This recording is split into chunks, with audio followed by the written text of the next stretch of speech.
මට රෙකෝඩින් එකක් ඉන්නේ. ඔව් ගෙදර නම්බර් එක. ඒතකොට ගෙදර ඇඩ්‍රස් එකක් නැද්ද?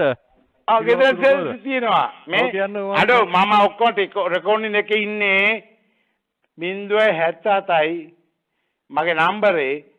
500 ෆෝන් නම්බර් එක නෙමෙයි මහත්මයා විදුලි බිල ගෙනුම් මං කියන්නේ නිවසේ ඇඩ්‍රස් එක උත්තෝ ලයිට් නැද කොහොමද කරුණ උත්තෝ කියන්නේ නෑ ඉතින් මහත්මයා බ්‍රේක් ඩවුන් එක තැනට අඩෝ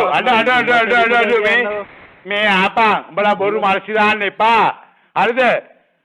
කරන්න පුළුවන් දෙ කෙලිම ඩිරෙක්ට් කතා කරපන් විදුලි නම්බරය මම කියන්නේ නිවසේ ලිපිනේ කියන්නේ කියලා මහත්මයා මෙතනින් බ්‍රේක් ඩවුන් එක ගන්න 44යි හරි 2.79 44යි 2.79 කියන්නේ කොයිද කියලා බලපංකෝ මේ මල්ලි මේ අපේ අතරේ ඔය මොකුත් නෑ 41ද මහත්මයා නිවසේ ඇඩ්‍රස් එකද ඔය කිව්වේ ඔව් 44න් 279ද ඔව් ඉතුරු ටික කම්පියුටර් ආවා එනවා මල්ලි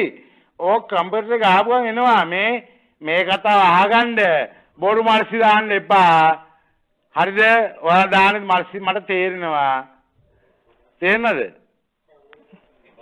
ඔව් මට මහත්මයා එක විදුලි බිල ගිණුම් මං කියාරි මහත්මයා ලිපිනේ හරි ගෙදර කියන්නේ ඒතකොට අපිට පුළුවන් නේ මෙතනින් කම්ප්ලේන්ට් එකක් දාන්න